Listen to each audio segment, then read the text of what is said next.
You are listening to the Mother of All Talk Shows podcast with George Galloway. I'm not the sort of person who can be bullied. Nobody ever bullied me since I was 13 or 14 years old. Brian Parks was the last person that bullied me, and ask him, if you ever meet him, just how that ended up. So I will not be bullied or browbeaten or emotionally blackmailed into blackballing anyone, either for what they say on this show or, even more absurdly, what they say on Twitter. Some of you need to get out more. Twitter is not the world.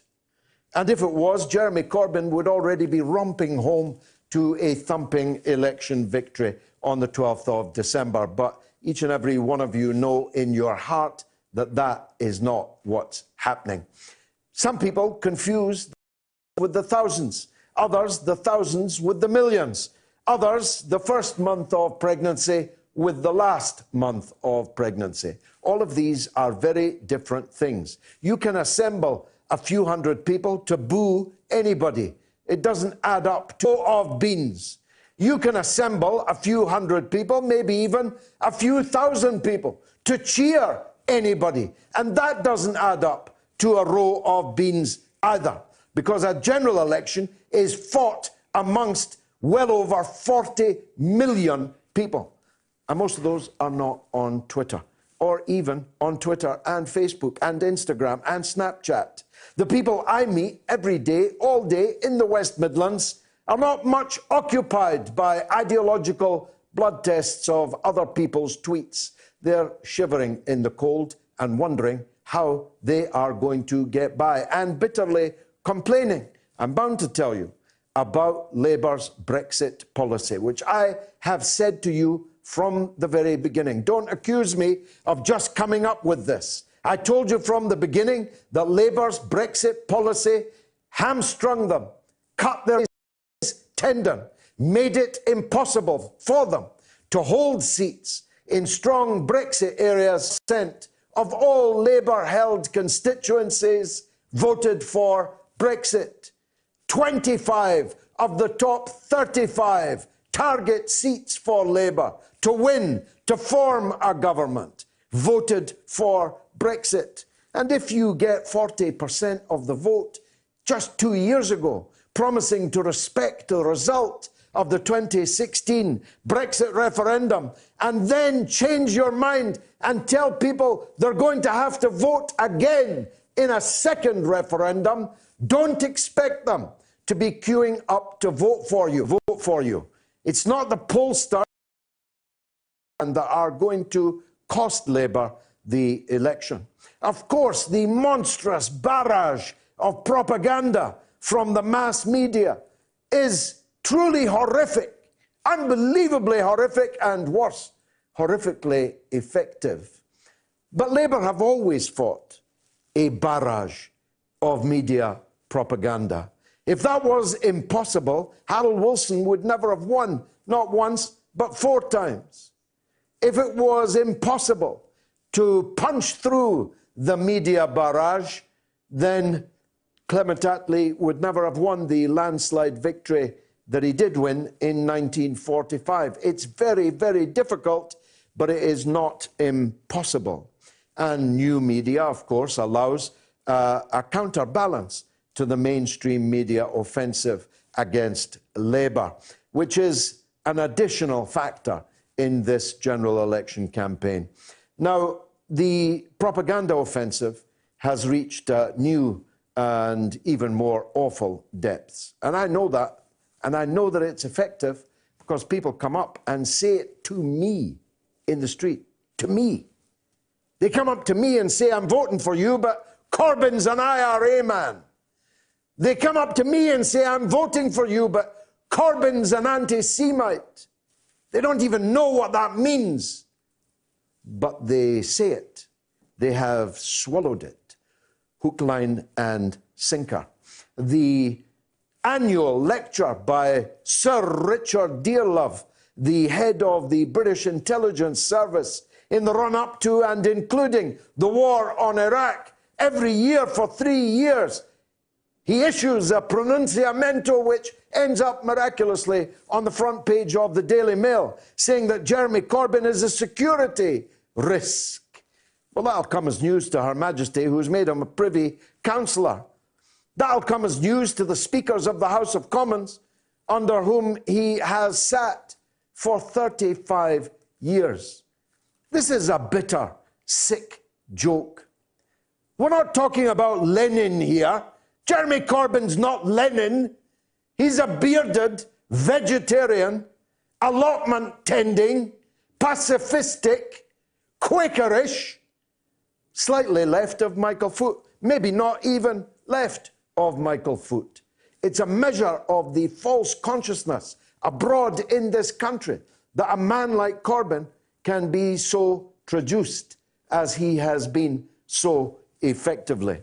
Now, you all know my bitter feelings about the dreadful mistakes that have been made in combating these lines of attack which have rained down on Corbyn for 4 long years. And I'm not just talking about his own MPs, though I could talk about them. Somebody asked me the other day, should I vote Labour? Would you vote Labour if you weren't standing yourself? Well, I said, who is it that you want me to vote for exactly? If I lived in Barking and Dagenham, would you want me to vote for Dame Margaret Hodge? If I lived in Birmingham Yardley, would you expect me to vote for Jess Phillips? For Wes Streeting? Would you expect me to vote for the 150, 60, 70 war criminals that are standing in the Labour colours in this election? This is what you've got to face up to. People are not being asked to vote for Jeremy Corbyn. They're being asked to vote for Ruth Smith, at least in Stoke. They're being asked to vote for hundreds of Labour MPs that have betrayed everything that Labour is supposed to stand for, because unfortunately, elections in this country are fought seat by seat, and Labour's going to lose, not win, a very considerable number of seats, right across the West Midlands, right across the East Midlands, in South Wales, in the North West of England, and in the Northeast of England. Write it down that I said it here this night, more than 2 weeks distant from the polls. Now, some of you can't handle the truth. Some of you would prefer if I came on here and said the opposite to that, i.e., the opposite of what I actually believe. But I don't do that. If I have a reputation for anything in politics, it's telling you what I believe to be the truth. And that is what I believe to be the truth. We're not only speaking, of course, about the British general election, we're speaking about the American general election. Mayor Bloomberg has just joined the race, that's right. He's going to spend scores of millions of dollars of his own money to contest for the Democratic Party's nomination. Now, if you buy that, I've got a bridge here in London I can sell you. His purpose is, of course, is to drive a wedge into a Democratic Party deeply divided between 7 dwarves and Bernie Sanders. Well, 6 dwarves. That Tulsi Gabbard's all right too. 6 dwarves, Tulsi Gabbard and Bernie Sanders. Bernie Sanders is the only person who can beat Donald Trump. I still maintain and believe that. And that means that if Bernie Sanders were to become president of the United States, America will be getting a national health service. Imagine. Just as we, if Boris Johnson is elected with a majority, might be losing ours, except we've already substantially lost ours. I'll be talking to Dr. Bob Gill, who's made a brand new film about the great heist, the privatization of the National Health Service. And as he'll point out, I'm sure, because I've interviewed him before, we've been privatizing the National Health Service since the 1980s. First by Margaret Thatcher, and then supercharged by Tony Blair and Gordon Brown, then by David Cameron, Theresa May, Boris Johnson, and you can imagine a second term for Boris Johnson. So there's a lot of fake horror about this as if it wasn't already happening. I'm for the total nationalization of the National Health Service. No private practice. Our own pharmaceutical industry.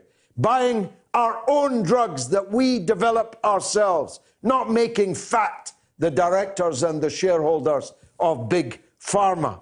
I'm for an end, a cleaning of the Augean stable of part privatization of the National Health Service. We'll see if Dr. Bob Gill agrees with me. Now, finally, what about the royal family?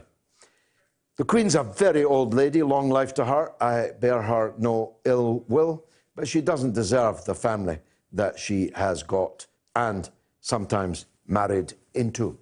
The conduct of what was at least her favourite son, the Duke of York, at least he currently is, who knows where he'll be by the end of the week, has been internally banished, maybe even externally banished into exile. Maybe Bahrain is indeed the place for him, because his conduct in fraternization at best and collaboration at worst with one of the most evil, sordid criminals to emerge from the moneyed classes of the United States in modern history.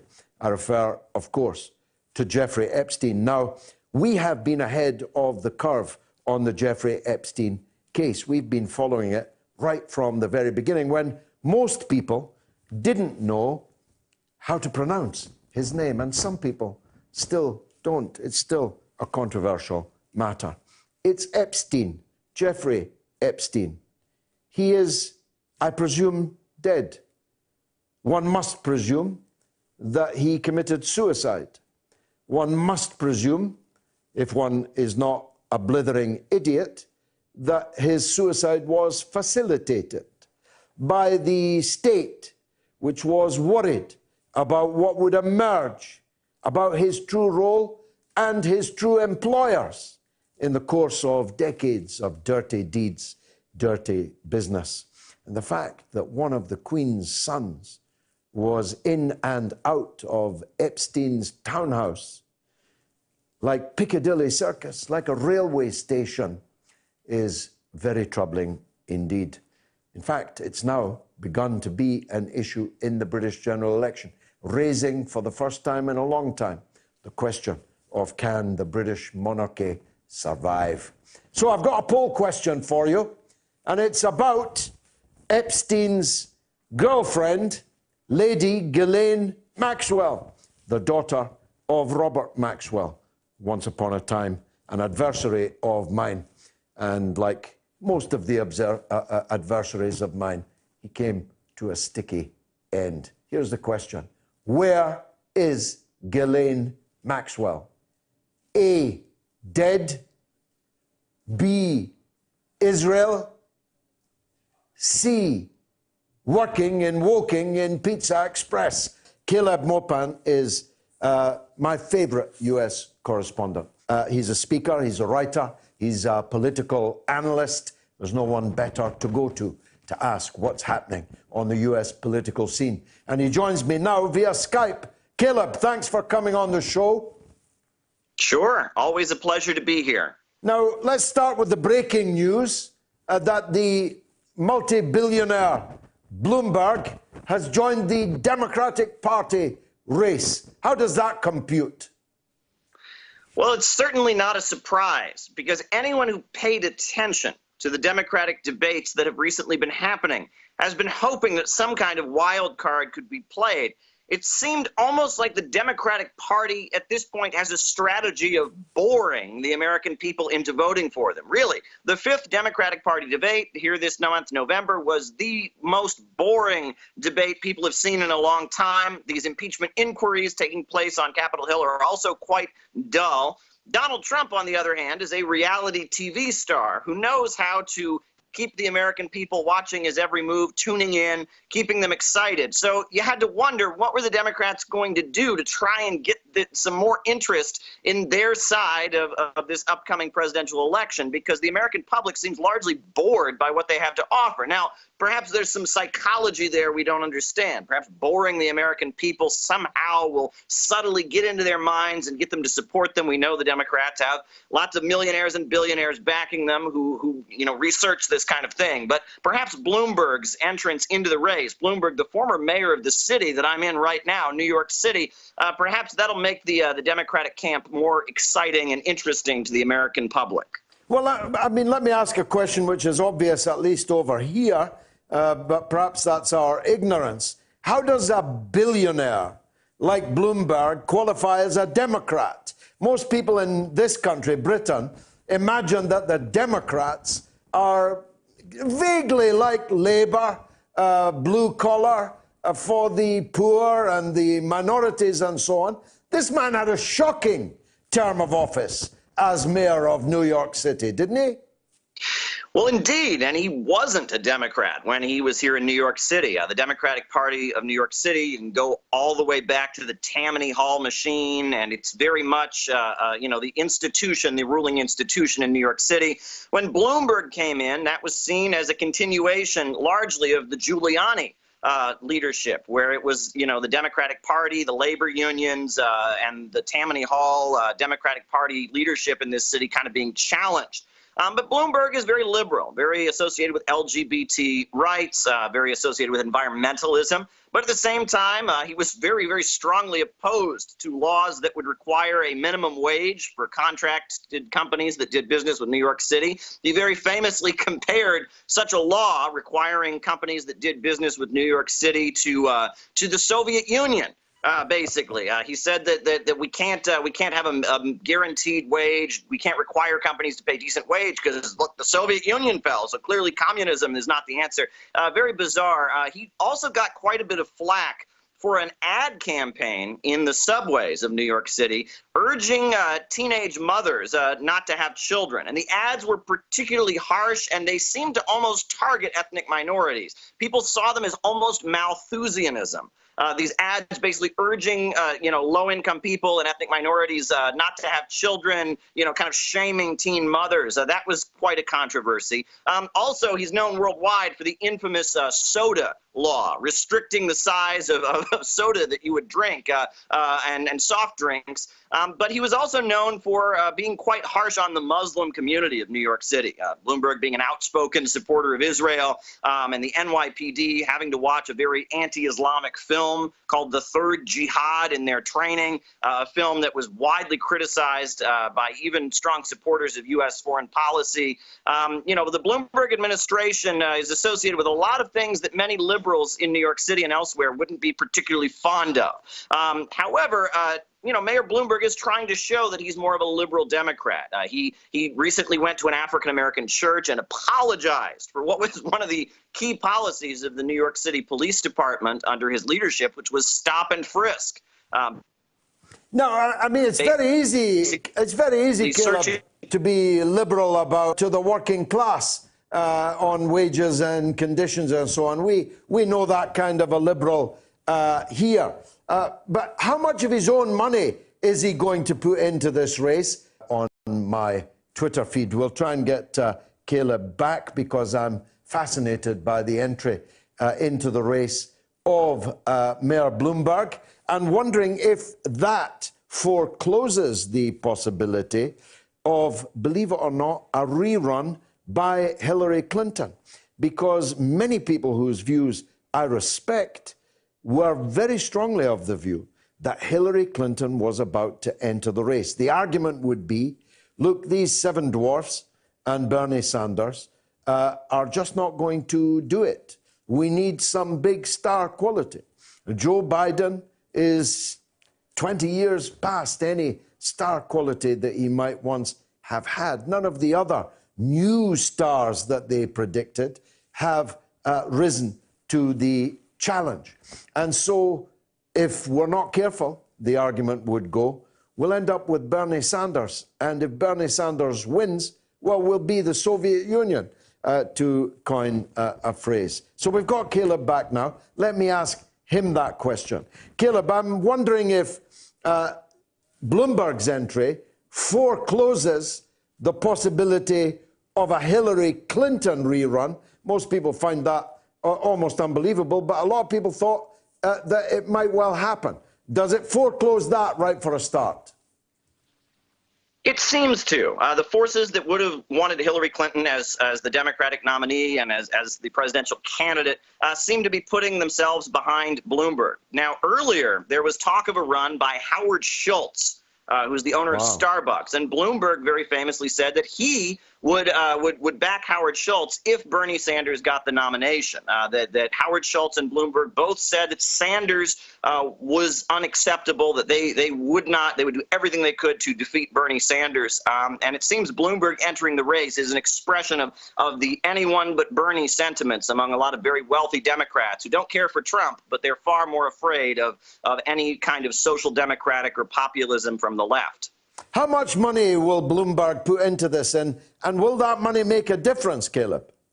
Oh, it'll certainly make a difference. People talk about how expensive U.S. elections really are. One thing that really illustrates what we're talking about here is if you watched the previous debates, if you turned the sound off and just listened to the, looked at the expressions on the faces, when Bernie Sanders was talking and saying things that in a lot of Europe would just be common sense, like people should be given health care and people should get education, people shouldn't be in student debt. As he was speaking, you saw this smirk on the face of Elizabeth Warren and on the face of Joe Biden. They're just smirking there. They have just utter contempt. They're almost kind of laughing, almost snickering. They don't take this seriously. And you would think, okay, maybe they're laughing at Bernie Sanders, but reality is they're laughing at their base because average Democrats think a lot like Bernie Sanders. Polls show that. The rank and file of the Democratic Party agrees with Bernie Sanders, not with Hillary Clinton and not with Mayor Bloomberg. And the Democratic Party elite, the DNC machine, very much has contempt for the people who vote for them over and over and over again. And this tension is what contributed to all the controversy surrounding 2016. I was at the convention. I saw it. Where people were protesting in the convention about how it had clearly been rigged against Bernie Sanders. There's a lot of tension within the Democratic Party as it's controlled by a group of people who believe in economic neoliberalism and privatizations and war on unions, and the rank and file of the Democratic Party that really do believe in free health care, free education, organized labor, better pay for teachers, all kinds of things that Bernie Sanders stands for, and they smirk and have utter contempt for from the leadership. Now, will Bloomberg coming in push some of the, I called them maybe unkindly, the seven dwarfs? I say that in this race, the seven dwarfs and Bernie Sanders. Will any of those seven dwarfs, you don't have to own that phrase, fall out now that Bloomberg has come in? Well, we shall see.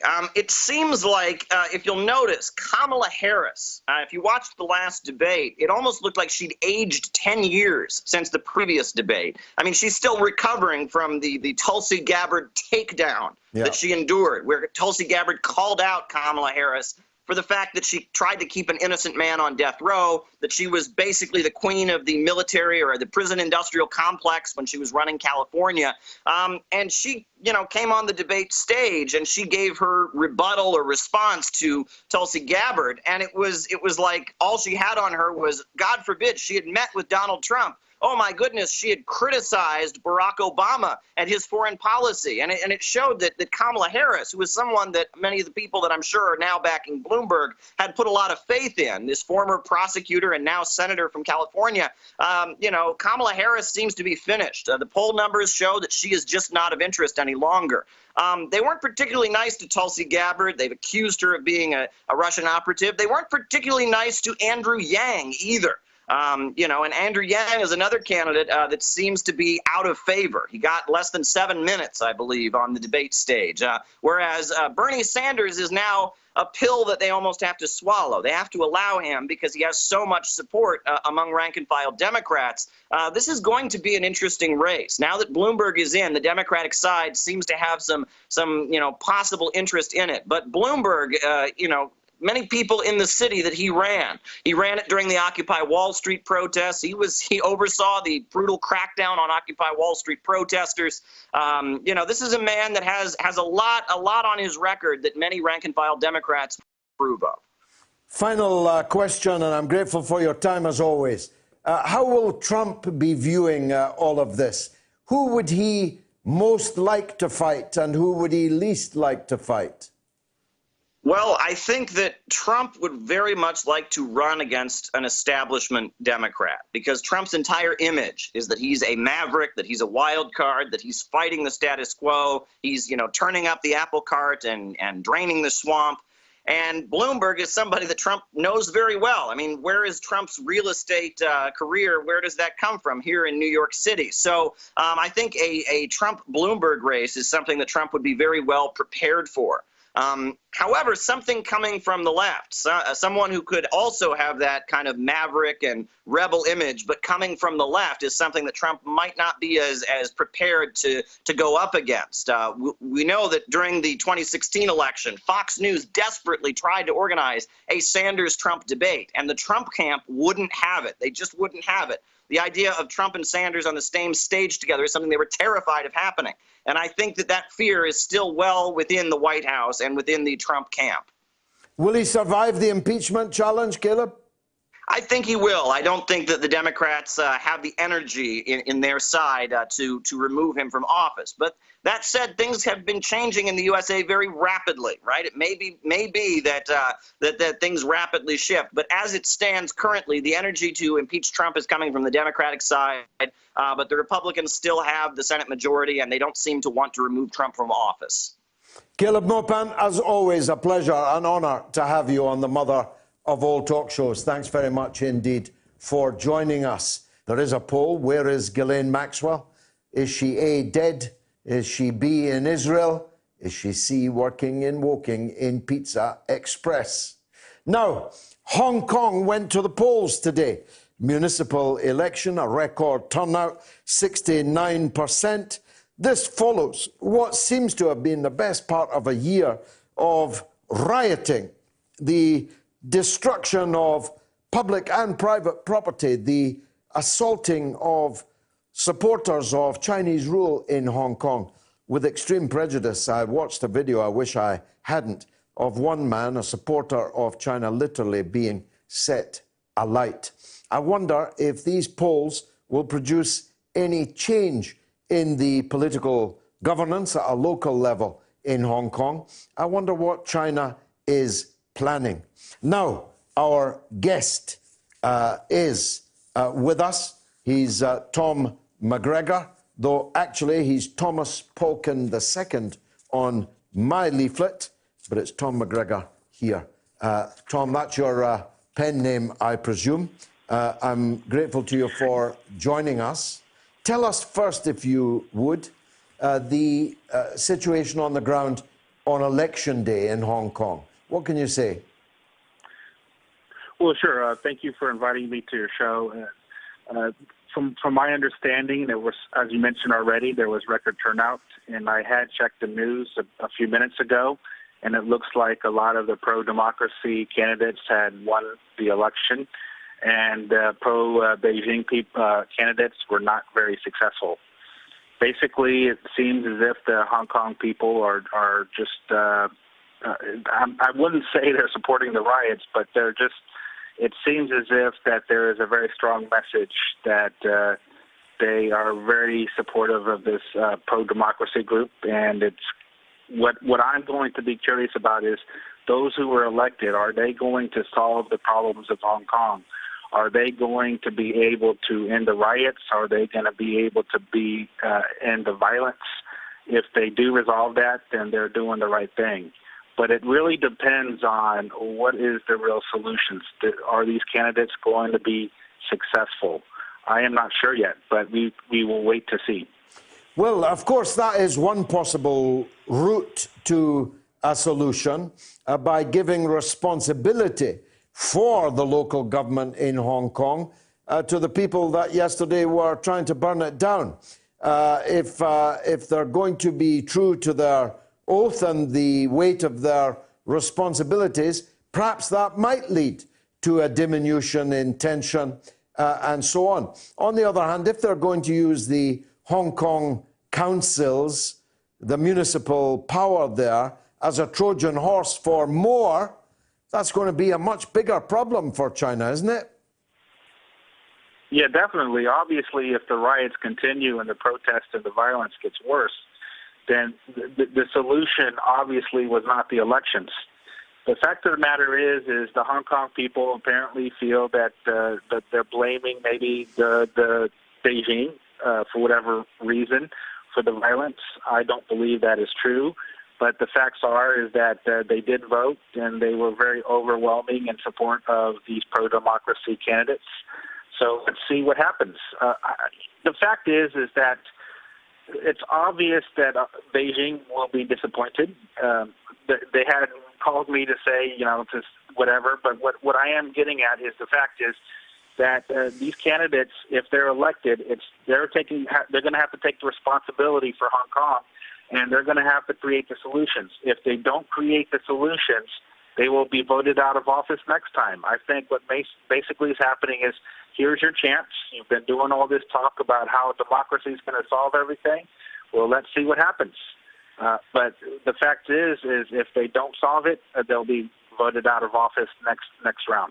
But what are their demands? Summarize them for us, Tom, if you would.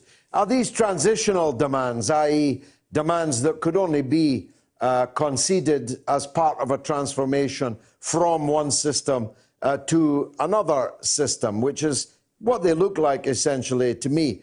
It seems to me that it's not so much pro-democracy because, of course, there was absolutely zero democracy in Hong Kong while the British ruled it. Literally zero democracy for 150 years. In fact, we prided ourselves. We even invented the rubber bullet in Hong Kong to shoot down anyone looking for democracy. So Britain never conceded democracy to Hong Kong. The new dispensation has given a kind of democracy, certainly a local democracy. But if their demands are, as I believe they are, that Hong Kong is not actually part of China, obviously, China cannot concede that, and therefore you have a kind of irresistible force, immovable object, don't you? Yeah, definitely, and this is going to be a serious issue. And if you look closely at the 5 demands, most of them are just unreasonable demands.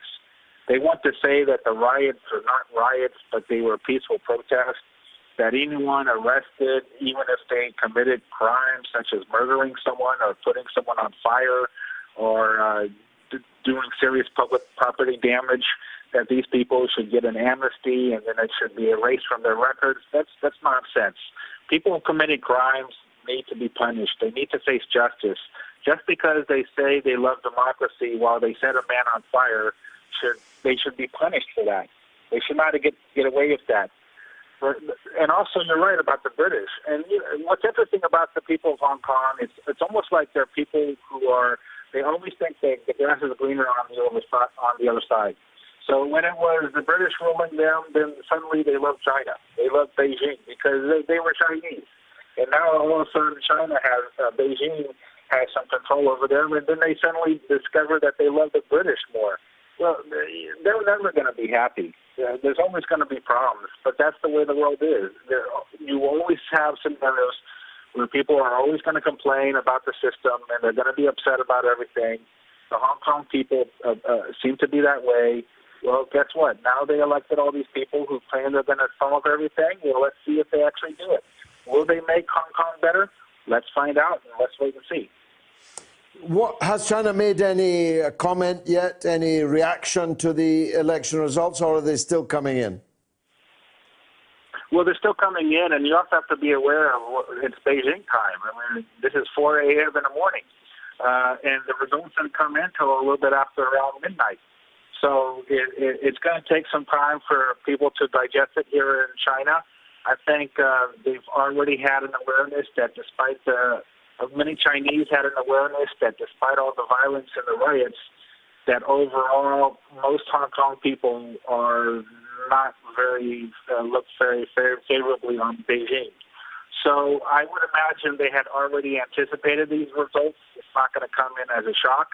And it's also a good opportunity for Beijing to show that under the one country, two systems, that if they have the democracy and they recognize the election results, that's actually a very good sign from Beijing's side because it shows sincerity on their part.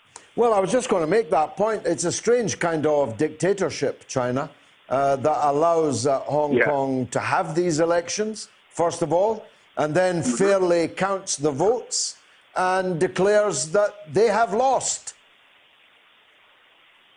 Yeah, it will be interesting to see how the overall reaction will be. But the facts are is that obviously, if the election results show that there was an overwhelming support for the pro-democracy groups and parties, it will be a little bit hard to discount that. So, if I was to talk to people, or if I was to give suggestions or advice to anyone in China, my recommendation is just go ahead and accept the results and just put all the responsibility on them.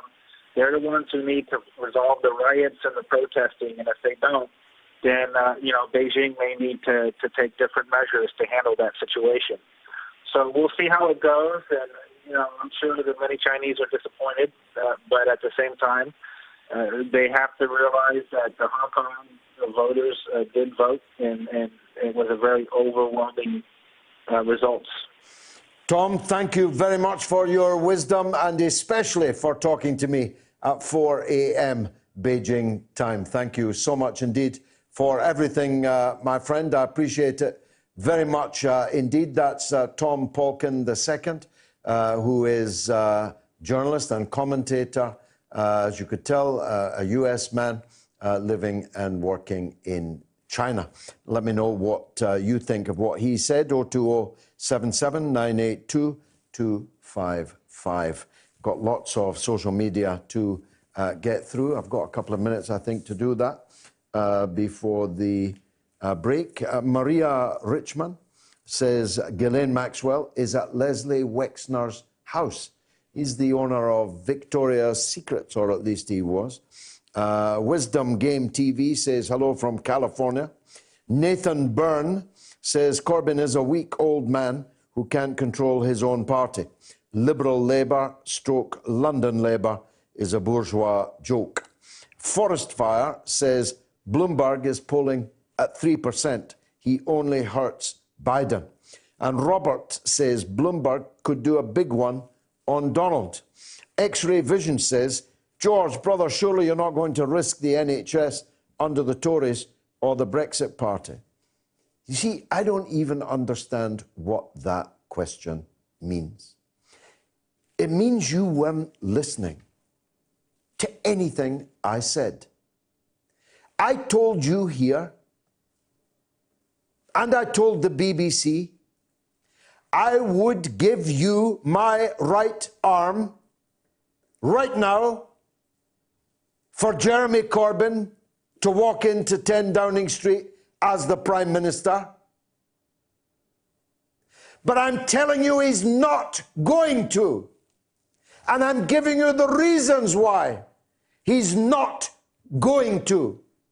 But you, I can clearly infer from your question, translate that as me wanting the Tories or the Brexit Party to run Britain.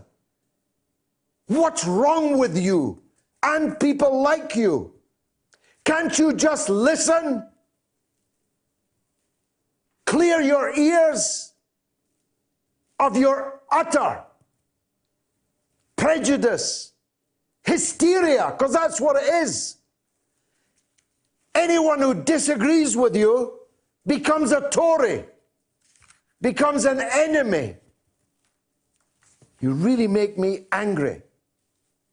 Scouser Lars says, it seems to me that the establishment in the Democratic Party are doing their best to get Donald Trump re-elected.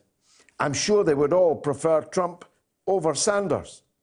And Liam Brady says, so George, you're saying there's no point in voting Labour. What's the alternative? I didn't say that. I said, are you asking me to vote Labour for Margaret Hodge? And let me turn the question round to you, Liam, because I know you're one of the zealots in hot pursuit of your zealotry. Let me turn the question round to you. If you lived in Barking and Dagenham, would you vote for Dame Margaret Hodge?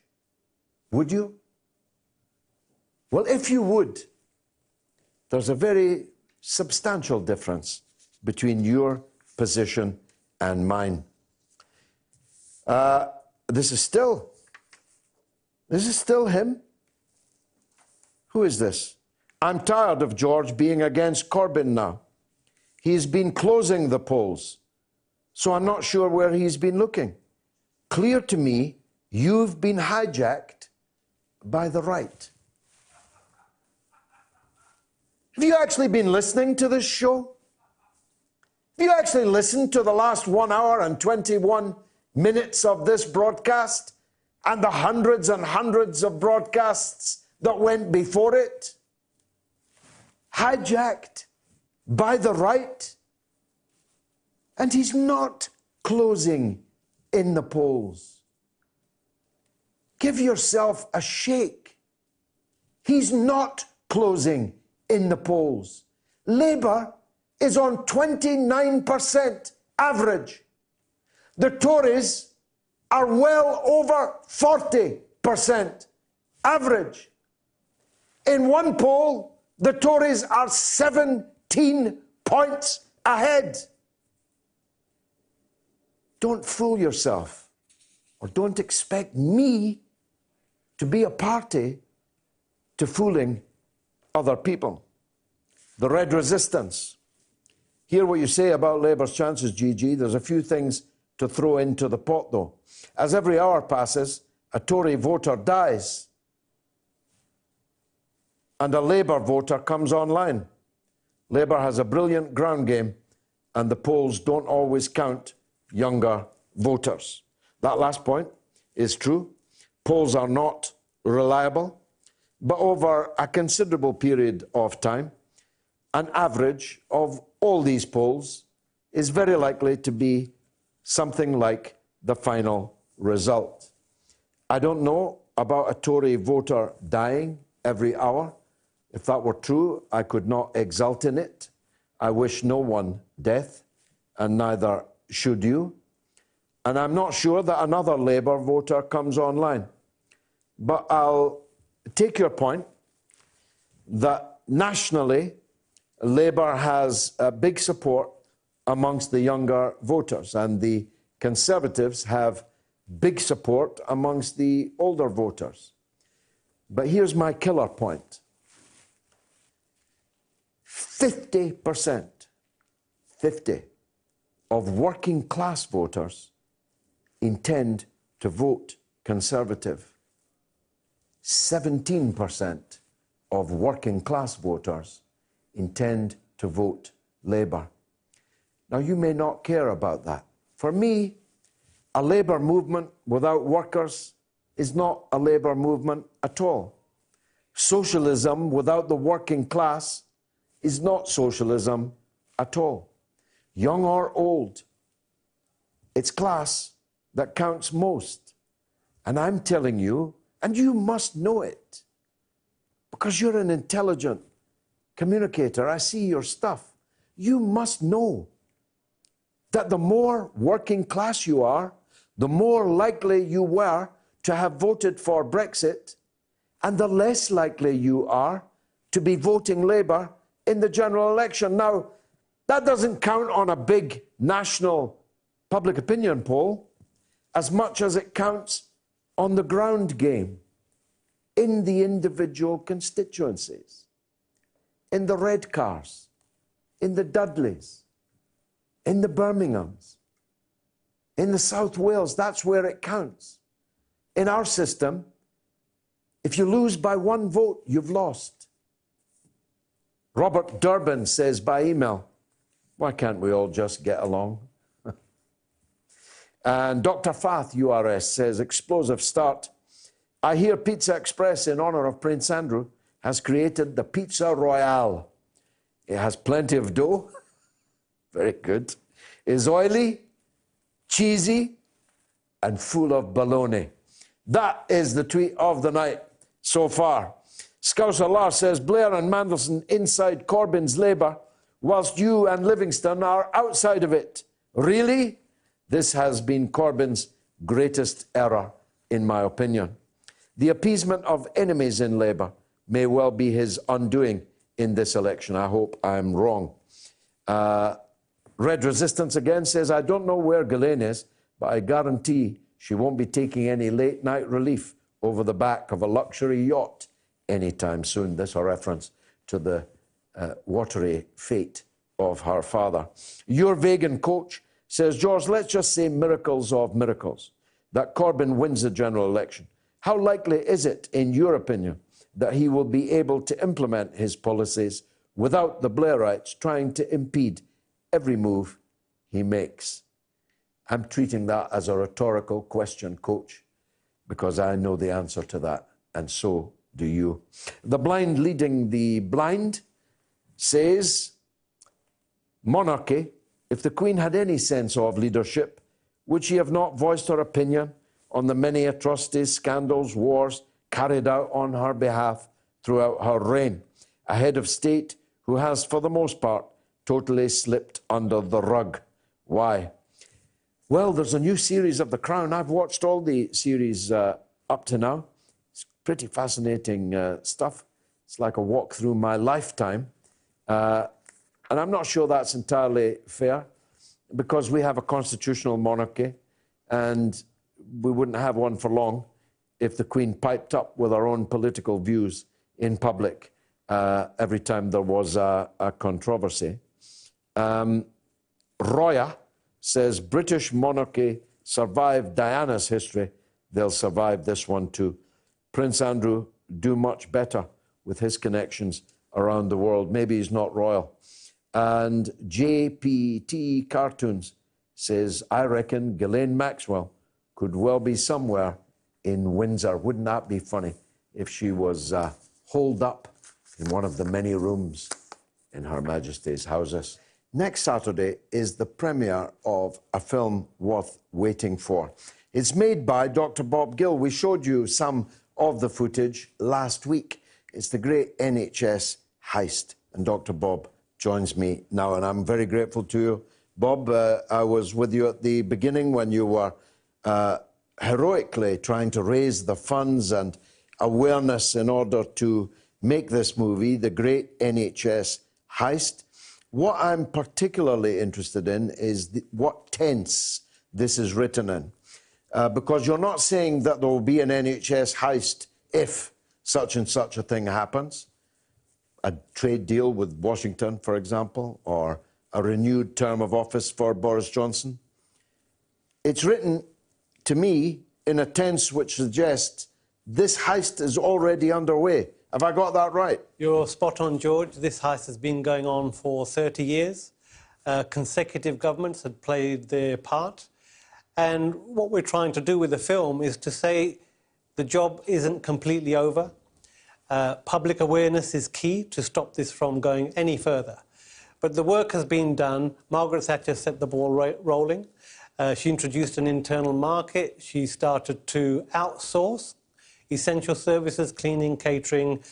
And we had other changes which are brought in, unfortunately, under the last Labour government, the new Labour government between 1997 and 2010.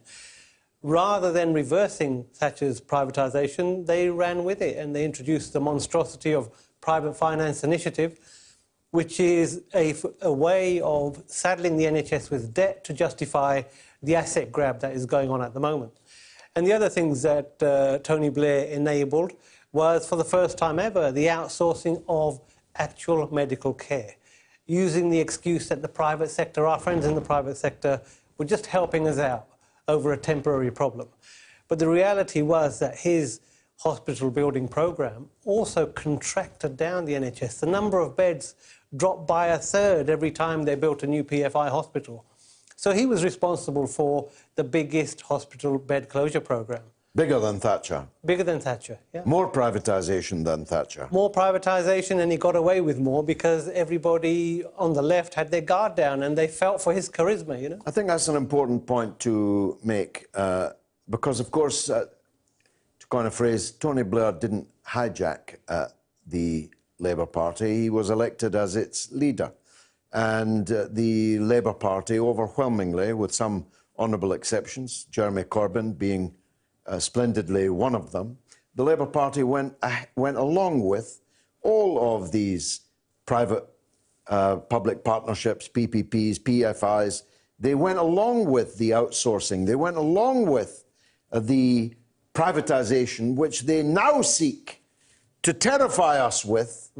Oh, if you leave the European Union, you'll get privatised in the health service, when they themselves facilitated, voted through these privatisations.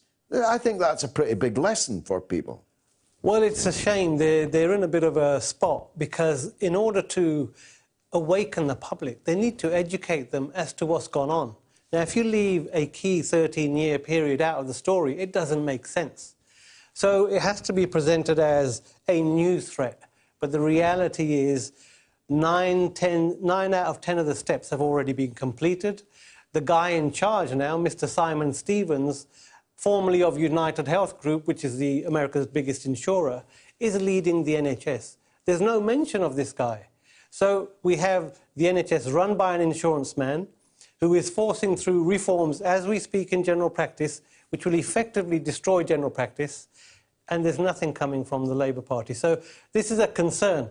But I've looked at their manifesto and there are some good things in it, but I would like it to go much further and I need to see the detail. Well, I think we can all agree that Jeremy Corbyn, the leader of the Labour Party, would be a stalwart, an absolute stalwart defender of the NHS. And as I said, he was an opponent, as was I, of the Blair-Brown era's privatisation measures, as was Ken Livingstone, who was, of course, kicked out of the Labour Party. And I mentioned him just a few minutes ago. When he was Mayor of London, he fought these PFIs and so on. But let's talk then about what's in store. What more damage can they do? What could another Boris Johnson government do? And if he makes a trade deal with the US, if we leave the EU, what are the perils for the NHS in that? What has already happened is you've had the financing of the NHS structured in such a way that it has been set up to fail. So you've had this engineered crisis. So we're seeing how PFI debt will be used to liberate the public from their assets, which are the hospital and the land. The other thing that's happened is the NHS culture has been removed from a public service into a business mentality with this fake internal market that has been running for some decades now. And the other thing that's happened is the leadership. Now, you mentioned the Labour Party. If I look at my own union, the BMA, if you look at most institutions in this country which have memberships, there's a huge disconnect between the leadership and the membership. And Jeremy Corbyn has been a victim of this, whereby the vast majority of the members support him, but the PLP is taking a significant proportion, is taking every opportunity to trip him up and throw him under a bus. Within the NHS, the leadership within the NHS has been selected to carry out the privatisation. So what's left? The land we've talked about, patient data has been lined up to be handed over to companies like Google and Amazon, believe it or not, have done a deal with the GP... Selling people's medical records. Not even selling, George, just giving it away. So the public doesn't get anything for this.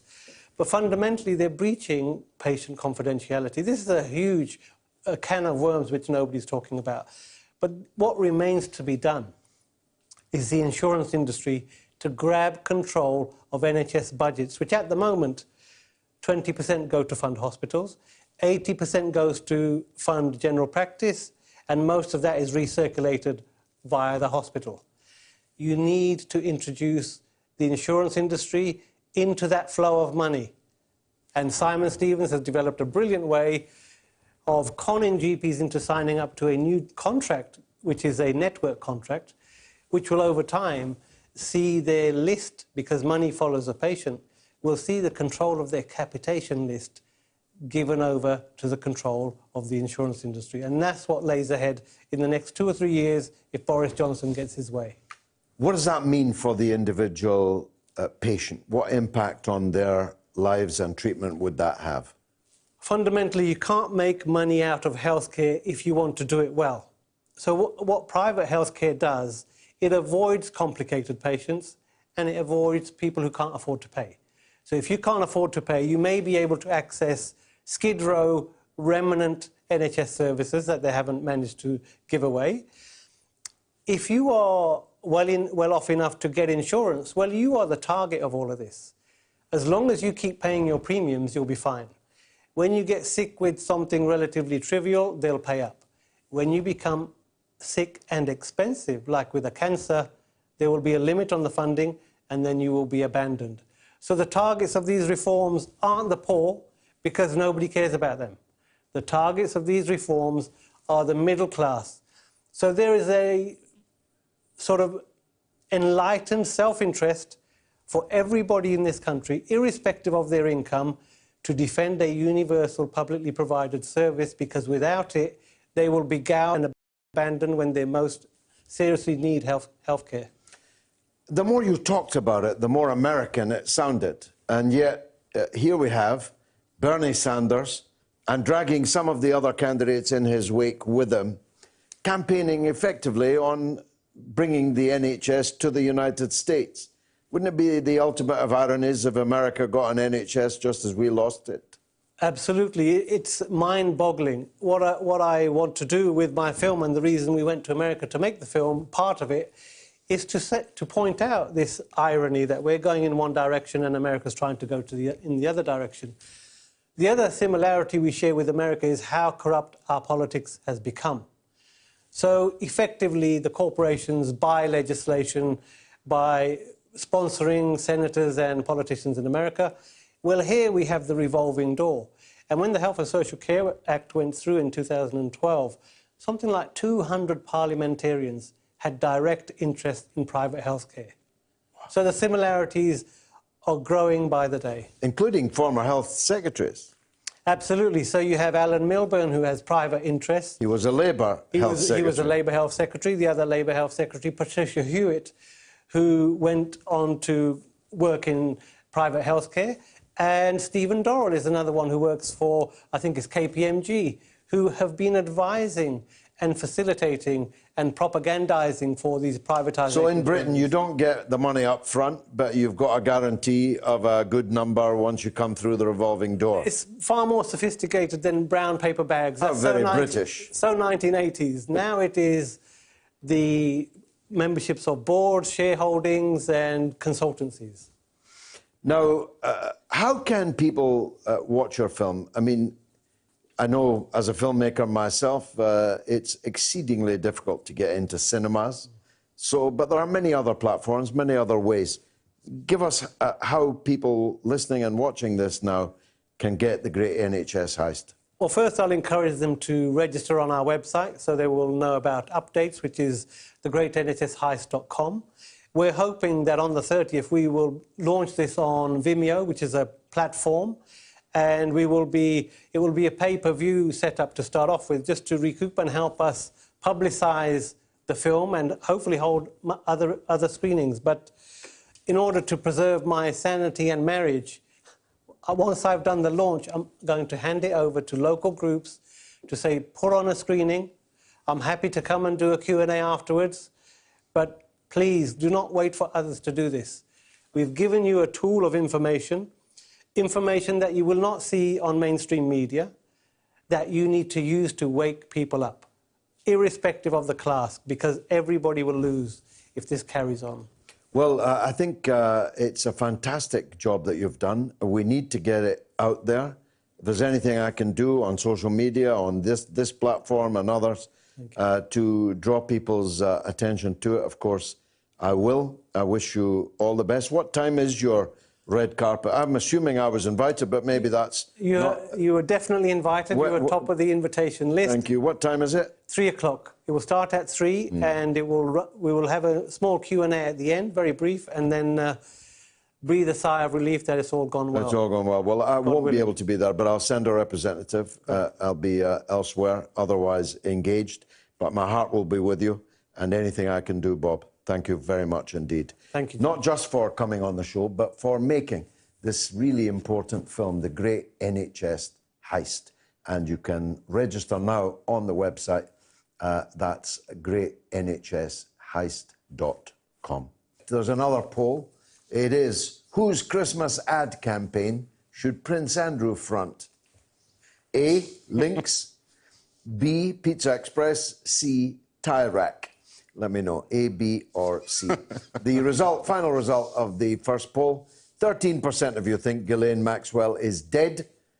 52% of you think she's in Israel. 35% think she's working in Woking in Pizza Express. I would have thought B was a pretty good bet myself, don't you think? Well, the big question is, where is she? And the last time that she's been seen, albeit that sighting was controversial, was just before or just after the strange death of Jeffrey Epstein. And that was at a fast food restaurant in Hollywood. Although there's some suggestion that that was Photoshop. Indeed, and we talked about the various things that online sleuths had discovered. So that was the last time she purported to be in public. She's gone completely quiet, even though now there's talk that she was invited to a royal palace by the Duke of York, Prince Andrew. Quite recently. Yes, and so... in June. He might be the only one. Maybe she's in the Falklands getting a dose of adrenaline because, according to some American lawyers, she might need it. Yes, indeed. Now, Sylvia says, George, you are deluded. I like you so much, but your argument is very poor. Jeremy Corbyn can't intervene the way you think. Leadership sticks by the rules laid down by the party. Him intervening is obstruction, and it will distract him from the real issue facing millions. Think again, says Sylvia. Well, that might be your understanding of leadership. It certainly isn't mine. I recall Stanley Baldwin, who once famously opined, I am their leader, I must follow them. And Kate Biscop says, so is that it, George? Tories win the election, goodbye NHS, goodbye EU, and goodbye Scotland. Isn't it better to vote Labour and continue the fight for socialism from within? You can do whatever you like, Kate. I'm not telling you what to vote for. I'm telling you what I think the people are going to vote for. That's a distinctly different thing. As to goodbye EU, I've been trying to say goodbye to the EU since 1975. So you won't expect that to bring a tear to my eye. And you heard Dr. Bob Gill describe how it was Labour that privatised the National Health Service. Many of the same Labour MPs that are still standing for election as Labour MPs on December the 12th. It was Labour that multiplied, accelerated the privatisation of the health service. So don't give me that guff. Unless you want to join up with me and demand the complete renationalisation of the National Health Service. Unfortunately, that's not in the Labour Party's manifesto. Sean Tabby says, I seriously think that Ghislaine is somewhere in South America, growing her hair long and has had plastic surgery, a new identity, and keeping a low profile. Lord Lurkin says, I agree with you, the Corbyn project will end Christmas. It has been a frustrating ride for me. The Blairites have won back the helm of the Labour Party. To be honest, I don't believe Corbyn was ever in control of the party throughout his tenure. No, that's right. He was a stag at bay. He was besieged by the people he had usurped by virtue of that stunning away. First and foremost, I'd like to say that I do have deep respect for you. And I've seen you many times, and I've also funded a lot of your projects, such as your films, etc. Great, thanks. But I am losing some respect this evening Because it seems to be you've changed from a Republican to a Royalist. Why does it seem to? How did it seem that way to you? I have been a Republican, Wayne. I have been a Republican all of my life, from the age when my Irish grandfather used to talk to me about the crimes of the Crown in Ireland, sitting on his knee. So how do you infer that I am a Royalist? Right, first of all, you don't have to shout. Now, this evening you mentioned the Queen, and rightly you said that she's non-political. So you're making a stance, you open this up to debate. What I would say is her non-action is establishment right-wing, and nothing stopping her, same as I've done in the past. I've not got a mansion or a palace. I've took homeless people in. I help people that are skint. So why can't the Queen do that? There's many things the Queen could do, but she decides not to. But I'm not. Why are you specifically standing up for the Queen? I'm a Republican. I don't want to shout. I don't want to shout, Wayne, because you don't like it. So let me say it softly. I am a Republican. Which part of that do you not understand? Well, what I don't understand is when you were, and don't take this the wrong way, but when you were an MP, I watched you sign that book near the Speaker, and you had to pledge your allegiance to the royal family. How is that a Republican? Well, I did it with my fingers crossed, and I did not swear it on a holy book, because I could not swear on a holy book that which I had no intention of fulfilling.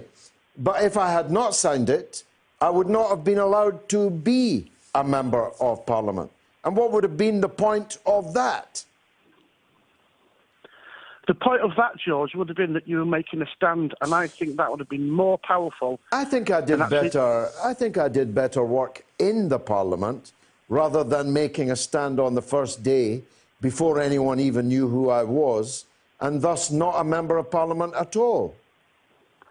But how are we supposed to trust you when that happens? And I do love you, George. I do love your politics. Sounds like it, yeah. But sometimes I get confused. I've had wives like that told me they really loved me, but it didn't seem or feel like it. But listen, Wayne, if you're asking me to be rude, vulgar, abusive about an old lady called Queen Elizabeth, I won't do that. I have no animus. That one, George. I have no animus. No, I have no animus against her. So when I was what you call sticking up for her, I was doing so in defending her against the unfair charge that she, as a constitutional monarch, should have been campaigning against the wars that were being waged in her name. You know that she could not do that. I have nothing against the Queen personally. Of course I don't. It's what she stands for on the political Well, that's why we're both Republicans, Wayne. And by the way, if you think you've got to pick a fight with me, if you think everybody else is already converted, then that's a very odd choice of priorities. I have been proselytizing for a republic in Britain all of my life. No. Oh. But it's just some strange things. Okay, Wayne. Where do you stand on that? You're a royalist, I guess. I was a royalist before I even knew how to sit on the throne. But my view is that the constitutional monarchy plays an important role in maintaining the constitution. And this has to do with more than tradition and history. I'm a fan of both, as will not be a mystery to anyone. But this is why I think it's important. Politicians today are more hated than they've ever been. The heckles are larger and louder and more boisterous, and even people who aren't politicians but may one day be are being heckled and abused and the rest of it. It's very crucial to have a head of state that's quite literally apart from that fray. I, as a royalist, would say above the fray, but I would think even most decent-minded Republicans would say apart from the fray. It helps one psychologically to say one loves the nation, even if one hates the Prime Minister, and God knows I've hated many of them, Blair being the worst of all time, just happened to be cursed that he and I shared a similar lifetime. So that's one of the important reasons. The second is that it gives a continuity of statehood across different forms of government. Right now, there are no MPs. We're in an election season, and whilst there is a government and is a Privy Council, they're necessarily limited by issues from doing a great deal during a time when there is no parliament sitting. Since at least the Glorious Revolution, that's been the case. But the state continues, the head of state remains in place, and the succession is an issue that's a foregone conclusion as opposed to something that one would fight about. And if people are fighting this much about Brexit, this much about the election, imagine even if there was a ceremonial Republican head of state, the way there is in many Central and even Western European countries, the kind of fight that would be, frankly, if it was a republic, I'd like Frank Bruno, but I suppose that maybe some others would have a different view. But I think the system works, and to quote an American politician to bolster a royalist argument, it was Barry Goldwater, one of the more interesting figures in the last 60 years of US politics, who in 1964 said, we must return to proven ways, not because they are old, but because they are true. If it's not broken, don't fix it.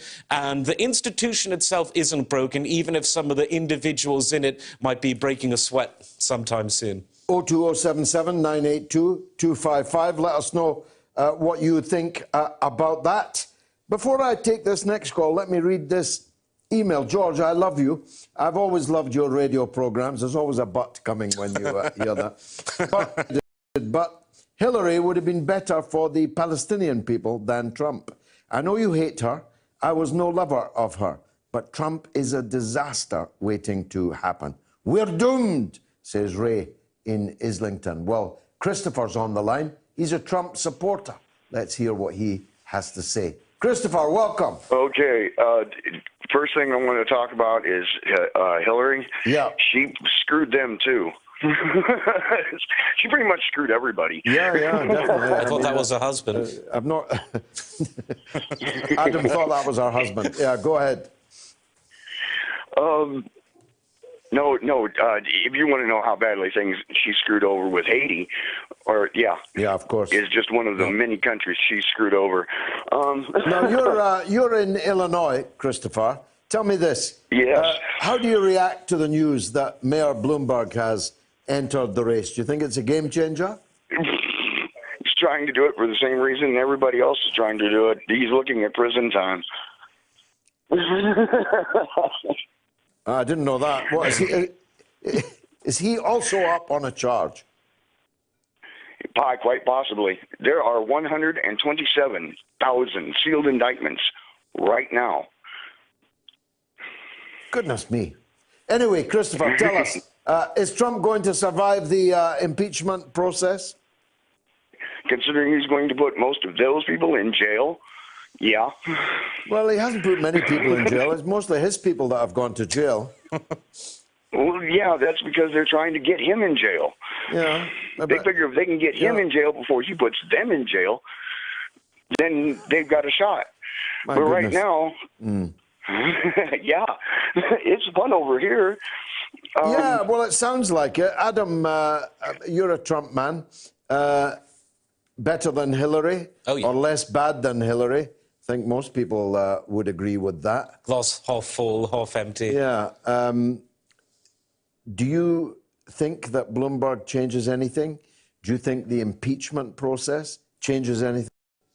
Well, first of all, I think the impeachment process plays into Trump's hands because pardon me, Trump is the kind of fighter that likes being up against the wall. He loves to push back. He loves to be the underdog in the tall tower. So because they were probably going to do it anyway, I think he's actually somewhat, perhaps paradoxically, but he is pleased, and he said as much over the last 48 hours, that they're doing it before the election rather than attempting to do it in what I think is going to be a second Trump term. Because that way, instead of anyone having to talk about the issues, all that's going to be discussed is the Democrats are going to run on a policy platform that says, we tried to impeach Donald Trump, we didn't manage to do it, but now you can throw him out of the ballot box. And Donald Trump can say, losers, I won, now give me a confirmatory referendum, to use some language from the UK opposition. So I think Trump is very pleased. And as for Bloomberg,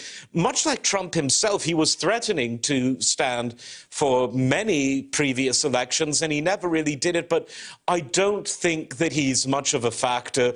His financial outlet has some good journalism in it, some not, mixed bag, but better than it's better than most. I listen to their business news every day. Indeed. But beyond that, I don't think that he really plays at a national level. I think he's too niche. He's not even overwhelmingly popular in New York, where he was the mayor. I don't think it really adds much. What's another Tweedledum added to the verse? So I think it's a bit of a non-starter. OK, I think our caller has gone, so let me continue. Mr. Lee J. Perez, have you wondered why the Labour government would be so willing to have a national broadband owned by government free in every home? Mass surveillance by voted consent in an election. They will never go back on it. Connected to every phone, computer, TV, smart fridge, Alexa, everything. Britain was in uproar when it came out. We were being spied on. Snowden brought a lot of it out. If the government owns the internet, housing, transport, schools and universities across the country, it is one of the final steps to the Orwellian state. GCHQ will have the largest government surveillance program since communist China, and we'd have voted for it. If a second referendum comes before we leave the EU, Labour should be served with a lawsuit. The first vote has to be actively cancelled prior to a legitimate second vote being held. Where do you stand on the broadband issue?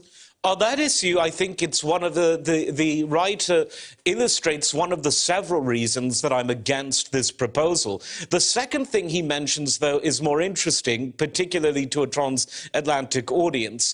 Much though I agree with the spirit of that comment, it wouldn't work because parliamentary sovereignty, sometimes known as parliamentary supremacy, means that the current parliament can overrule literally everything that was legislated by the previous parliament. The only caveat being European-derived legislation, which be overturned at a British level, because the EU, of course, turns the great parliament in Westminster into a provincial assembly rather than the great institution it was and hopefully will be again after Brexit. But for an issue that deals strictly with domestic affairs, not dealing with EU legislation, you can't do that. All the Gina Millers and all the King's men couldn't do that.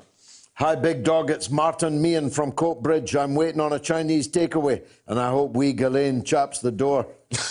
George, what do you think of Nigel Farage's inference that he may rebadge the Brexit Party as Reform? Abolish the House of Lords? Is he moving to the left? What are your thoughts on the future of that entity?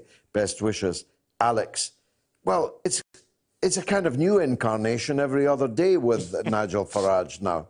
I mean, I didn't know he'd made this inference about rebadging the Brexit Party. I suppose if we Brexit at the end of January, you probably have to call your party something else.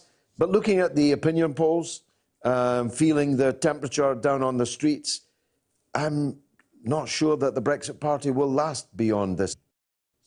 It's very unlikely, even though I do think they'll pick up a handful of seats, only a handful. Hartlepool, where Richard Tice, the most senior member of the party, is standing, being the most likely one.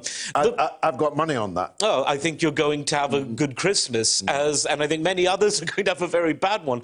But the thing with the Brexit Party is, and I speak as the hardest Brexiteer maybe on earth, even though there's good company, the Brexit Party, apart from Brexit, is sort of this weird 18th century radical liberal sort of Foxite party. That's not Fox News, that's Charles James Fox, who you and Christopher Hitchens once famously argued over the custody of his legacy. In the sense that they're a quasi-republican, they don't want to abolish the monarchy, certainly, but they want to abolish everything else that makes the constitutional monarchy what it is. It's really put me off them, because all that you need to do to fix the broken House of Lords and the broken court system is to repeal several acts of Tony Blair's and one act of David Cameron. So you repeal the 99 House of Lords Act, you repeal the 2003 Criminal Justice Act, you repeal the 2005 so-called Constitutional Reform Act, and then you repeal Dave and Nick's Fixed-Term Parliaments Act. I would also go a bit back further to the 50s and repeal the Life Peerages Act. I think that the concept of a life peerage was born to be abused, and my word, since the era of Blair, it's been abused. Super abused, yeah. There's no doubt about that last point.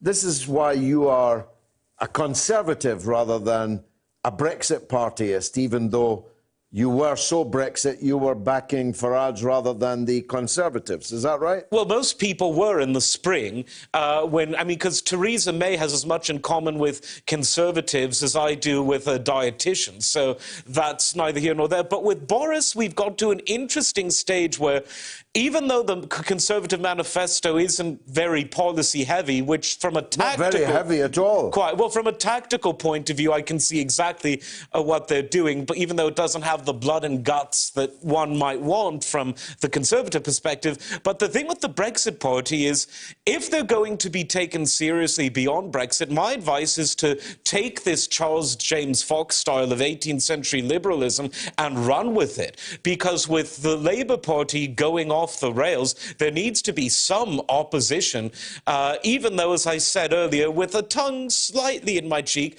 this election you've got 5 left-wing parties all competing to convince the voters how right-wing they are. So there's it's a bit of a non sequitur there.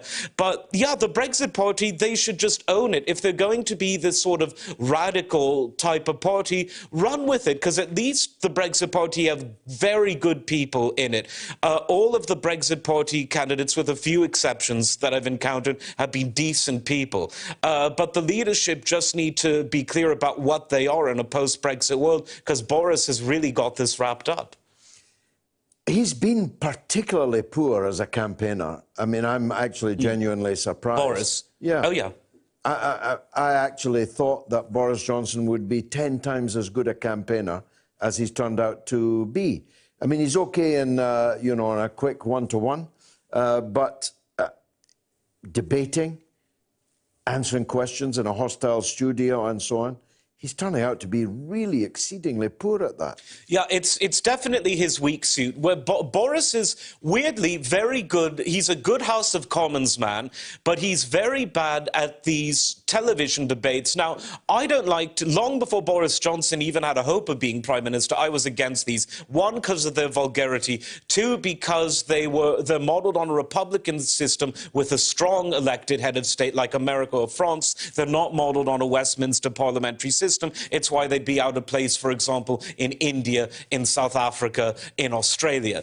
But back to Boris, the kinds of things that he's come out with, it's just as though he's apologetic in these situations, where Farage, turning it back to him, when he did his Question Time special, he is very good. So whilst I disagree with Farage's tactics, and whilst I disagree with this Foxite line that his party are taking, when it comes to the party leaders going in this debating format in a hostile environment, the best ones are Farage and, dare I say it, Nicola Sturgeon, who I'm not a fan of at all, but she is very good in these hostile situations, even though it's a bit unfair because when she's speaking to voters in England, whether they're ethnically English or otherwise, what's the point, really? I mean, it's all... Why is she even in the debate? That's what I don't understand. The DUP aren't in the debates. DUP aren't in Sinn Féin aren't in it. The Welsh aren't in it. in one part of the electorate, and by definition, therefore,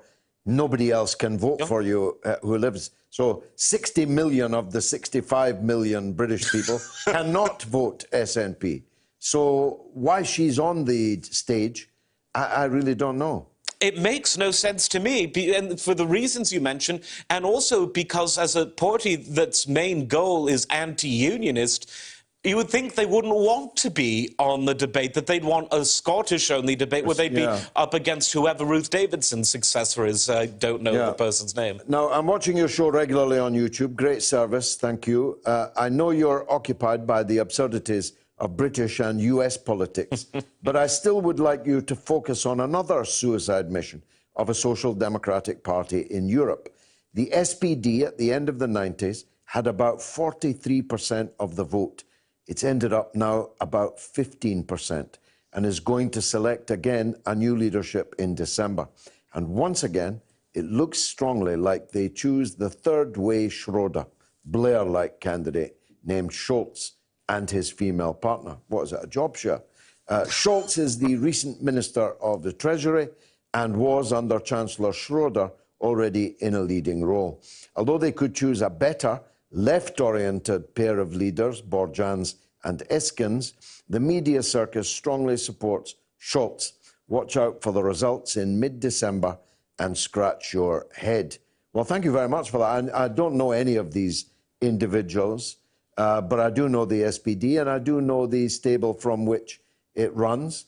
And until Jeremy Corbyn, all of these social democratic parties were literally going down the tubes. In France, they have virtually disappeared. Mélenchon is now the representative of the left. I strongly support him. But the sister party of the Labour Party has effectively now disappeared. And that's true across Europe, except in Portugal and to some extent in Spain.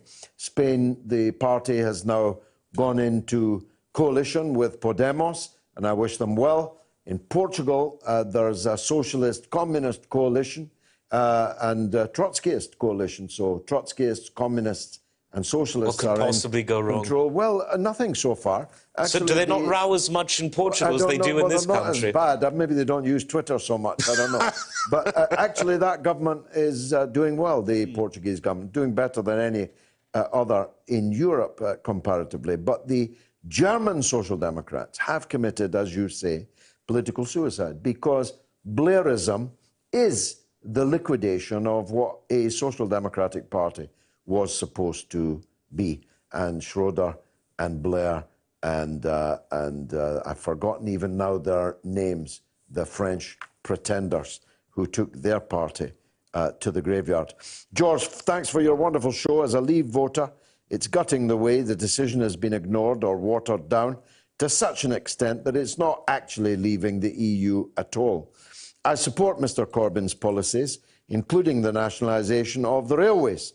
In the event Labour wins and reruns the referendum, how can Labour implement the nationalisation promise, as they will be void if we stay in the EU?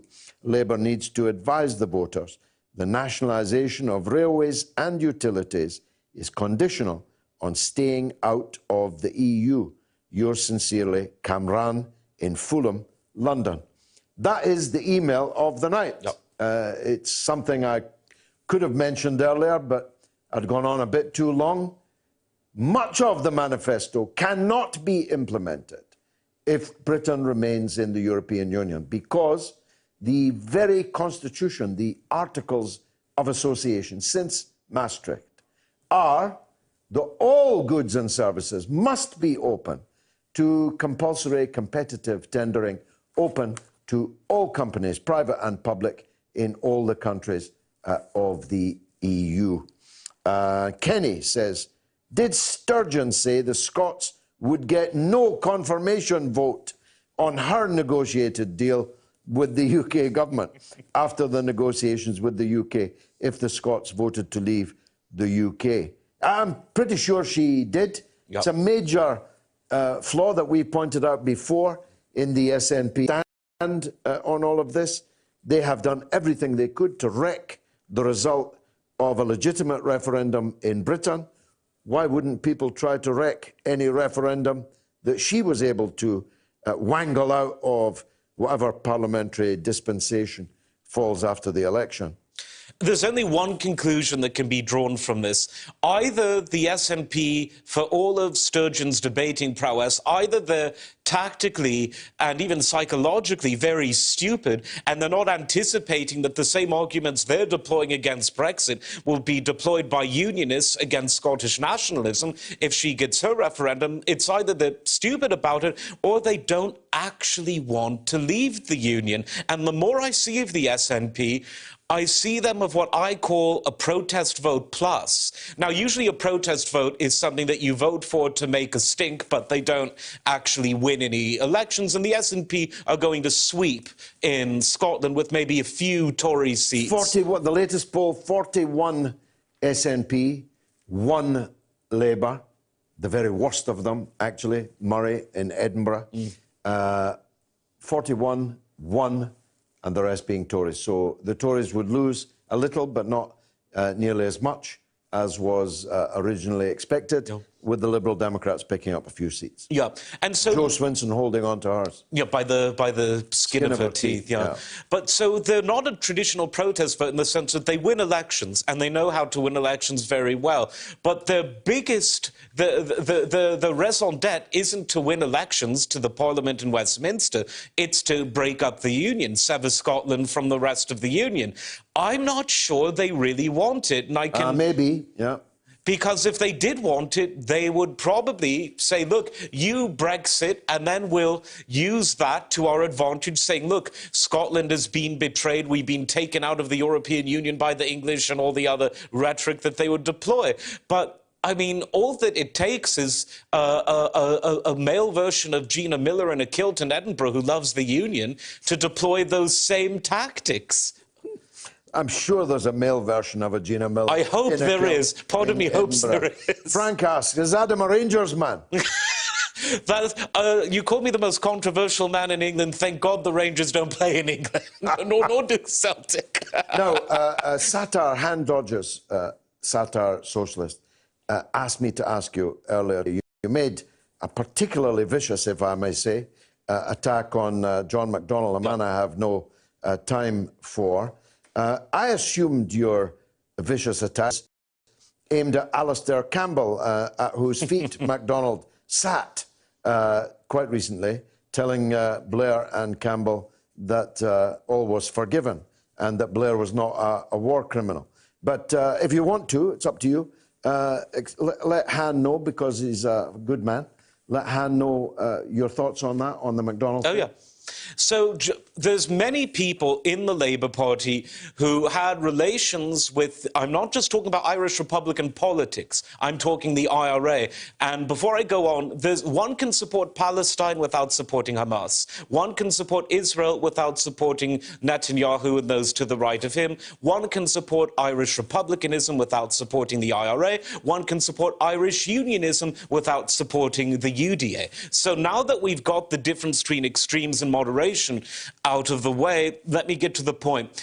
McDonnell isn't so unique in terms of the things he said and the relations he had vis-a-vis anyone else. They're not relations, certainly, that I have ever had or would want to have, but those are his, and he's not alone. And frankly, Margaret Thatcher, well, he was in the IRA. Margaret Thatcher was capitulating to them, in my view, and every Prime Minister since has largely done the same. And now they're saying the peace might not even hold because of something as ridiculous as the EU, which shows you that a more honest approach for peace should have been made, rather than one that, frankly, was dishonest to both sides. The problem that specifically I have with McDonnell is that there's something so nasty about him that whilst he gave this mealy-mouthed apology for his previous associations, it would almost be better if he didn't give one, because the man stinks of insincerity, which is derived from his nastiness. You can see that everything he says is through gritted teeth, and the personality, I think, rubs a lot of people the wrong way. And that's almost a microcosm of, I think, what a lot of people, not just because of Brexit, but even beyond, have with this Labour Party.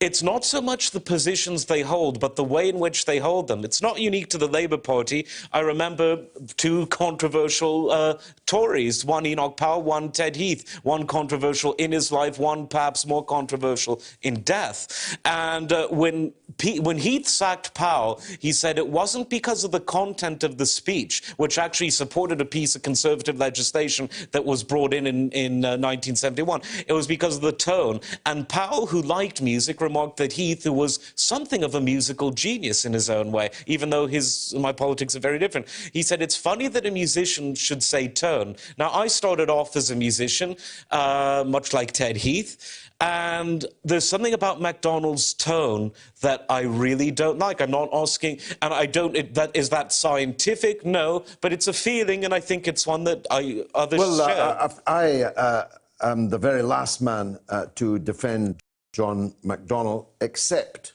on his stand on Ireland, one which I have shared all my life and share now.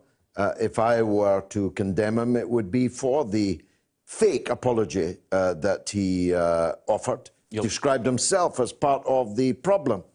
Well, I'm not a part of the problem, and I resolve from none of my actions or words on Ireland. I support Irish reunification and independence with all of my heart. But I do believe that John McDonnell is completely insincere. I think he's a fake, a phony, and I think he has been, when the history comes to be written, and I'm talking about roughly January of next year, when people right from the centre of events will have been sacked and now will emerge to write their memoirs, their diaries, and so on. I think you'll be shocked at the reputational damage that John McDonnell will suffer very, very quickly after an expected Labour defeat on January the 12th. Of course, I'm hoping there will be no Labour defeat on January the 12th, but I'm not going to lie to you. I expect one. Now, Mike is in South Carolina, wants to talk about Bloomberg. Mike, welcome. Hey, good day, George. Good day to you, my friend. Now, I got one thing that I want to tell you before I go to Bloomberg, and that's regarding your privatization of your healthcare system there. I have lived under the thumb of United Healthcare and Cigna and Blue Cross Blue Shield and all of these corporations for my entire life. And I will tell you now, if you allow this creeping privatization to go into the UK, you will rue this day. I promise you. Bravo. You cannot. Bravo, Mike. You Bravo. cannot have.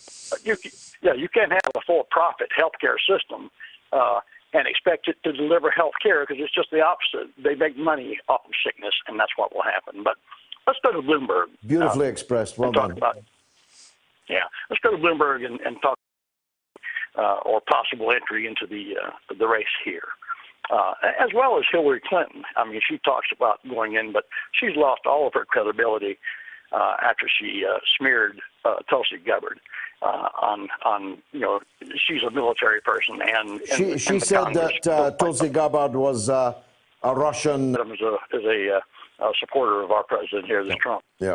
But here's the thing, Bloomberg is coming in to replace a flailing Joe Biden, because he's going down. There's no question about that. Yeah. And you have all these people running in this election here to split up the vote. But if you look at the actual percentages of people that support a progressive candidate, if you consider that progressive candidate to be Bernie Sanders, Elizabeth Warren, Tulsi Gabbard, the rest of them, they far outweigh the conservative side of the Democratic Party.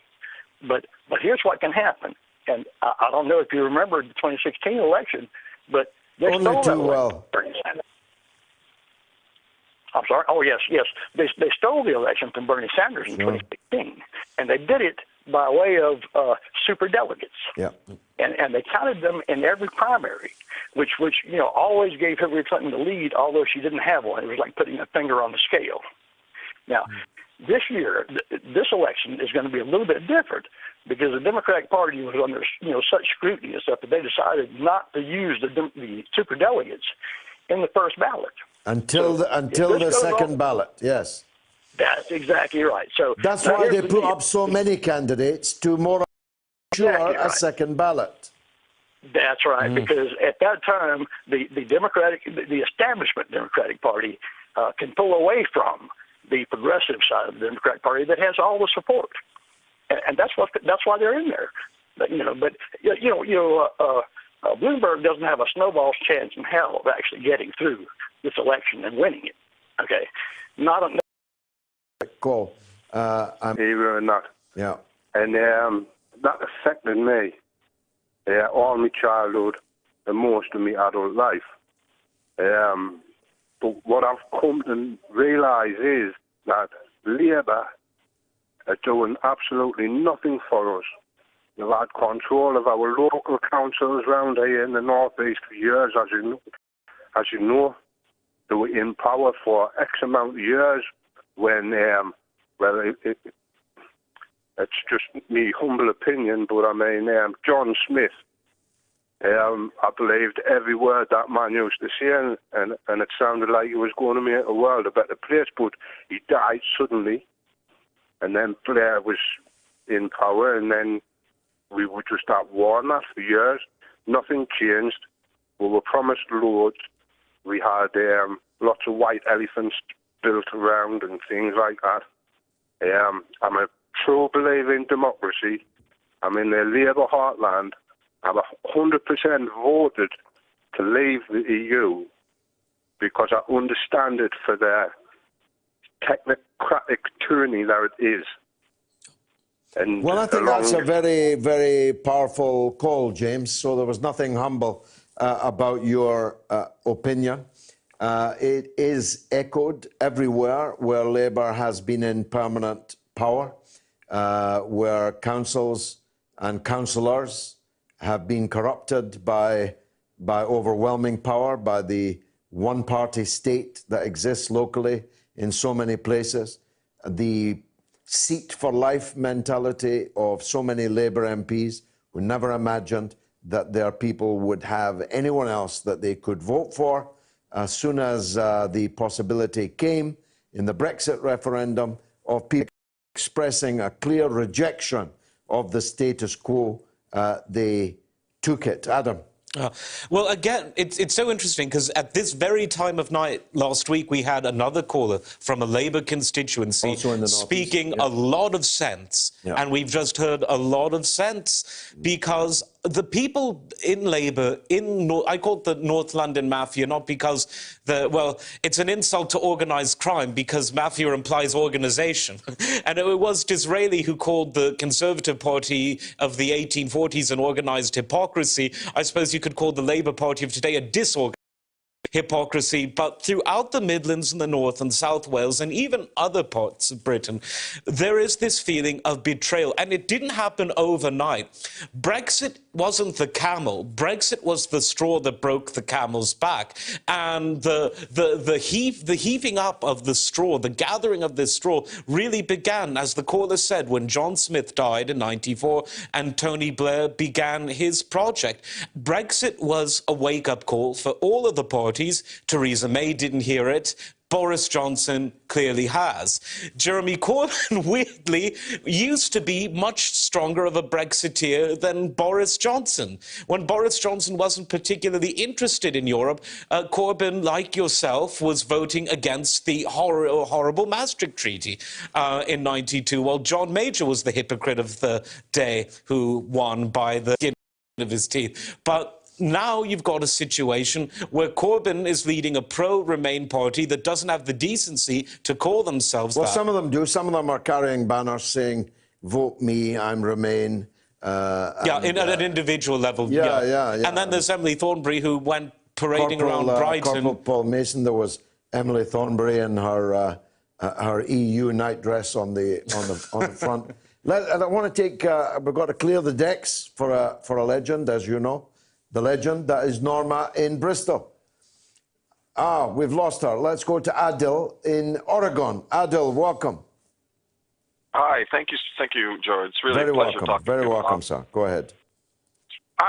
This is mainly a question, but it's, I guess maybe it's a straw man proposition that I hope you can, talk about. Okay. I wanted to ask you, what do you think about, I'm very confused about the state of U.S. politics right now. I feel like the Democrats, there's a wing of the Democrats that are falling maybe too far left because there are propositions that they're making on their platforms that I don't know if they can handle all at once.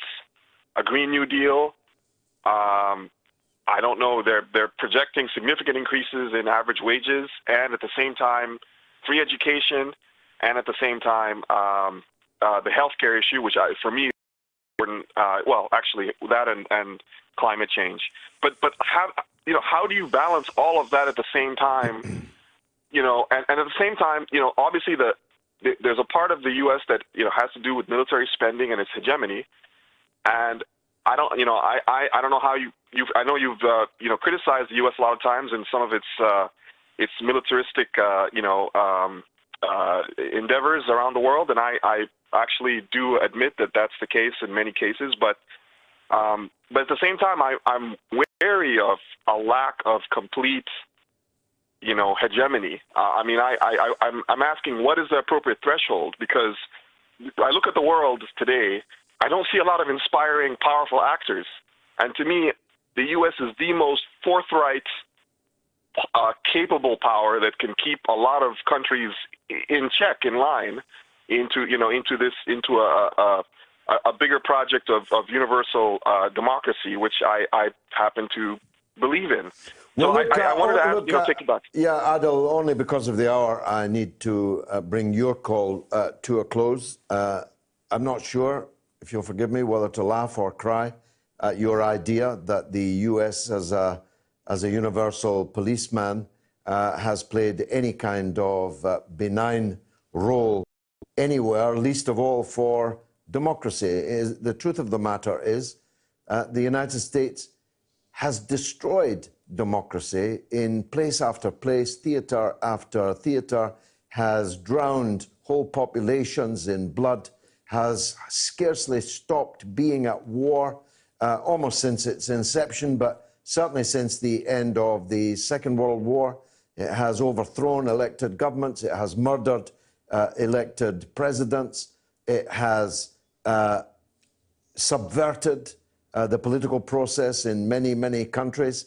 And it is currently engaged in just a few steps short of military hostilities against both China and Russia, precisely because it refuses to cede what you yourself call hegemony. So we are profoundly on different pages, you and I just wish we had more time to discuss it. I'm sorry I can't let you back in, but do call next week and we can continue it. I need to hear from the legend that is Norma in Bristol. Go ahead, Norma. Hello, George. I'm the only woman, calling. Yeah, and it's not good. It's not good. I'll make a particular effort next week to call for more women callers. But you are the only legend also. Oh, I don't know. So go on. Well, it's difficult because you had a caller called Russell from Wales who called supporting Labour, and you had another one, I wrote it down, Chris from Redcar, who might now vote Tory, a Labour bloke. Yeah. Now, why? You talked about Labour Party culture, and in the Labour Party manifesto for the many, I think it really is in working class interest to vote Labour. I did vote Brexit. I don't like the Labour Party policy, but I've now chosen to stick with them because the alternative is not for me, Well, I could never vote Tory, as I said. I mean, even if you put me on in a firing squad, I could never vote Tory. But you'd have to put me in front of a firing squad to get me to vote for, any one of 120 Labour MPs if I lived in their area. Well, yeah, I mean, I who would would have you vote for in Derby? You wouldn't vote Labour in Derby North, would you? I vote for Chris Williamson. No, he's not. He's up as independent. I so, wouldn't yeah, vote for Margaret Hodge. No, and you would vote for Chris Williamson. So we've already agreed the principle that it's not vote Labour everywhere. Can't be. No, I know. If but Tony Blair came back as a candidate, you wouldn't advocate voting for him. No. And he could. He's still in the Labour Party. He said he might make a comeback. So it's about who and where, isn't it? I know, but you know, it is about who and where, I agree. But it's a bit like a marriage because everything's not perfect, but you wouldn't want a divorce, would you? No, it's that's very difficult. No, but that's right. But we're not talking about a husband or errant wife or errant husband. We're talking about discovering that your MP is a murderer. We're talking about discovering that your MP supports arming Saudi Arabia to murder Yemeni children. That's a bit different from continuing in a marriage where your husband's habits annoy you, isn't it? Yeah, I know, but we're not talking about Mr. Blair now because he's not putting up neither as am an I MP. talking about him. I'm talking about today's MPs.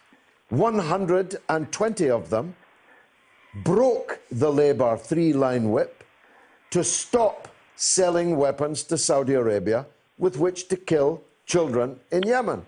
Now, that same 120 are running for election. Therefore, they're accomplices to murder.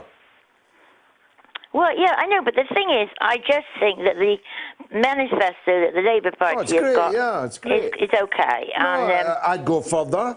I'd take it much further, and I would prioritise some things that they have not. The WASPy women, for example, should have been in the manifesto. I'd spend a bit less on students, I must tell you, even though I'm leading an open university here. I'd spend more on pensioners and so on. But by and large, it's a great manifesto, Norma. The problem is, I'm being asked to vote for individual candidates who I know from bitter past experience are in blood, literally or metaphorically. That's the problem.